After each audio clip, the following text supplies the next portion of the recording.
Welcome to another episode of the Cat Breeding for Beginners podcast. I'm Pamela and I breed British Shorthairs in Perth, Western Australia. I have a real passion for cat breeding and exhibiting, and I want to share my knowledge and experience with you.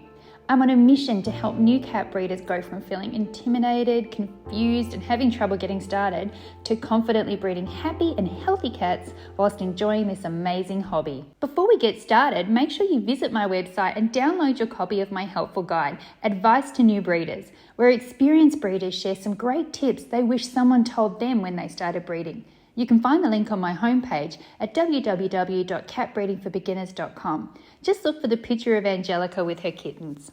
So you've found a new breeding cat that you'd like to adopt. Maybe it's a kitten.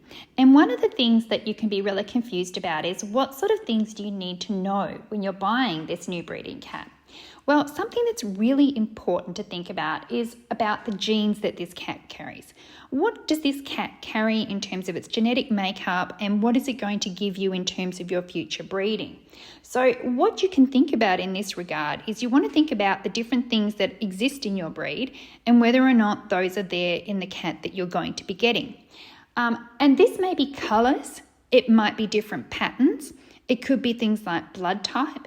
It could be things like health issues. It could be things like, medical conditions. All of these things are really important to know about before you buy this cat, because the cat that's coming in is going to then be putting all of those genes into your breeding program. And I think I've talked before about how I see a breeding program. I don't like to really use the words, I do use them, but I don't like to use the word breeding lines. What I like to talk about is when we're breeding cats, we're actually following a recipe. And it's our own recipe, and our recipe is made up of all the DNA of our cats that we have and we're breeding from. So the DNA from our cats is the ingredients. So the ingredients come from other breeders. We bring in those ingredients, and in this case, we're getting a new breeding cat. So we're bringing in these ingredients, which is all the DNA that this new cat has, and then we're mixing that into our recipe. And then we're producing, this sounds really silly, but we're producing what I call a kitten cake, and the kitten cake is your kittens.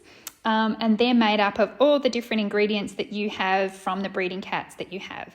So when you're bringing a new breeding cat into your recipe, you need to find out what sort of DNA it does actually have.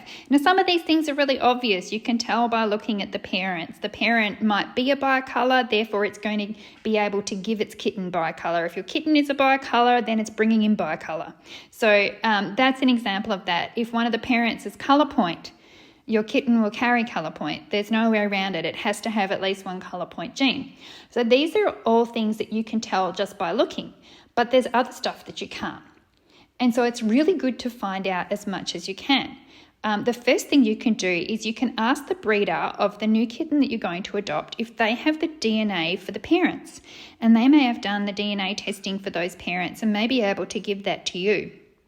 If they give you the DNA for the parents, there's a chance that whatever's there is being passed on to the kitten, because whatever the parents have, they're going to pass on one copy of whatever it is in that particular place in their genetic makeup. They're going to pass that on to the kitten. So that gives you an idea if there's anything weird there that you don't want or anything interesting there that you might want. It can't be possible in your kitten unless it's possible it exists in the parents. The next thing you can do is you can do a DNA test on the kitten itself. Now, this can be a thing that you need to deal with it in a bit of a delicate fashion, because especially when you're a new breeder, it can be really hard to adopt breeding cats. And so you've convinced somebody that you're a good person and that it's a good idea to sell you a breeding cat. You don't want to get them offside. You don't want to then be going, okay, well, I don't know that your cats are healthy, so I have to test the cat before I buy it because I need to make sure it's healthy. Because that's just going to get up their nose. That would get up my nose. So you need to approach it in a very positive way. And the way to do that is to say, I'd really love to know what things the kitten carries so that I can make plans about what I'm doing in my breeding. Would you mind if I did a full panel DNA test on the kitten before it comes to me, so that I just have a bit of a heads up about what's there? And I'll pay for it if you could just take the swabs for me and send them off. And that's really the way to do it. If you ask for a full panel, what you're going to get is you're going to get all the traits, which are things like it carries colour point, it is this colour, it carries that colour. And then if you do the full panel, you're going to get all the health issues as well And they're going to tell you if it carries this or carries that, or if it's actually got this thing or got that thing. So by asking for it in that way, it's kind of more polite than saying, I just want to test and see if the cat's healthy. So you're asking for the whole lot. But if you focus it on the fact that you want to know the traits that it might have, what it carries, then no one's going to get too offended by that. You can still get all the information you need to get. And then you need to make sure, if they're a good breeder, they would already know how to do a DNA test, and they would have already done DNA tests before and be happy to DNA test the kitten. You need to DNA test kittens in a certain way. You have to wait till they're a little bit older. You want to make sure that they haven't fed off their mum because you don't want her DNA to be there. There's a few little things like that that you need to be aware of, but it is absolutely possible to DNA test the kittens. And then depending on which lab you use, you should be able to get those results back before the kitten actually comes home to you. Now, if you do get one, so you get that done, you get the breeder to do it, and obviously you pay for it. If you want it done, you pay for it, because if they're not providing that to you when they're selling you the kitten, maybe because they have done, if they're like me, I look back, I may not have tested the parents, but I've tested the parents' grandparents, and I've tested all the parents' grandparents, so I know that whatever's there, what they can and can't have, and that there's no bad stuff, no cooties in there. So they may be in that situation. So they can't give you the parents' DNA test, and they don't really want to give you all the grandparents' DNA tests. But yeah, you can test the kitten if you want to. Just for your own peace of mind, that's great. Or maybe you're looking to see whether it carries a particular colour or something, that's great. So you can get them to do that, but you need to pay for it, because for them, it's no benefit to the breeder.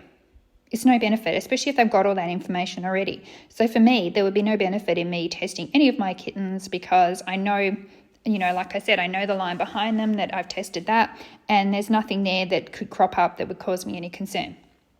So you pay for it.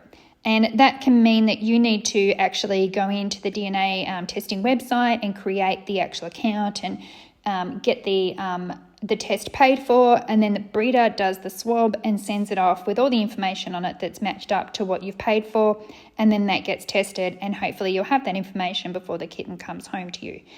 If there is something in there that is not good, so if there is something in that's not good, then you need to look at that before you actually decide, and you can make an informed decision about whether or not you actually do want to get this kitten after all. Whether or not you would lose your deposit on that, it depends on what you've agreed with the breeder, but I think if there was a dramatic health concern, that I think it would be in their best interest to just return your money and, go forward from that. I have seen one of the new breeders in my new cat breeders club actually sent me the DNA tests that were from their kitten. And the swabs were done before they adopted the kitten, but they didn't get the results back till after they adopted the kittens. And they asked me about something that was showing up as a problem on the DNA. And I was like, wow, I just can't believe that that's there, because that's really unexpected, especially for the particular breed of cat that you have. And it was a real big surprise. It was quite a bad health issue that was something that you wouldn't breed from that cat. You wouldn't breed from that cat. But we talked about it, and I said, what you need to do is you need to go back to the lab and just say, this is very unexpected for this particular breed and for these particular cats. Could you please retest? Because sometimes it's wrong. Sometimes it's wrong. I'm not going to, the labs are not perfect. They're not, in a court of law DNA for criminal investigations. They're animal trait testing labs. So if you go back and ask them to retest it because it's that unexpected, maybe the answer might be different. In this situation, the breeder also talked to the person the new breeder talked to the person they got the kitten from. And the person actually said, I'm not sure that I tested it very well. I did this and I did that, and I might have touched it with this and done that. So it sounds like the swabs were actually maybe contaminated. And so they're going to retest completely and do it right from the very beginning, do it properly, and that should be great. Now, in this situation, it was a new breeder getting the kitten from someone who hadn't been breeding for very long. So the fact that they, stuffed up the DNA test is probably a result of that. So you've got to look out for stuff like that as well. Here I am saying that most breeders would have DNA tested their cats. It's not always going to be the case. Even really long-term breeders sometimes don't. But someone that's maybe a bit newer and doesn't necessarily have great guidance may not have tested theirs either. We're still waiting to find out what the result was for that cat, but I'm pretty sure it's going to come back and say that no, that actually isn't the case. It doesn't have that thing. But this is where it's really good to get that testing done first. And it's also great because you're getting it done at a time that is before you actually do any matings. So if there is anything bad there that you don't want to pass on, no matter what, if you do it well in advance, then you've got the choice to desex that cat and move forward because you don't want to pass on the really bad thing. But it will give you information about what colours they might carry, what patterns they might carry, and the different things that are important to know for the rest of your decisions about what you're going to breed. Another example of that is it'll tell you blood type, and maybe blood type might be an issue in your breed, and it can make you make some better choices about some of the other decisions you're making on other cats and kittens, because you may be adopting this kitten and waiting for this kitten to be old enough to be adopted, but you may get another kitten from another breeder while this is going on, and they may not be compatible because you don't know that information. So if the breeder can tell you any of this information from the DNA test that they may have done in the past, that's great, but if not, get your own done as well. And if you're really not sure, just get your own done anyway. So that's my advice. If you're going to get a new kitten, your first breeding kittens, it's really good to make sure you can find out what genes it carries from its parents, and that can really help you with some of the things that you're going to do going forward.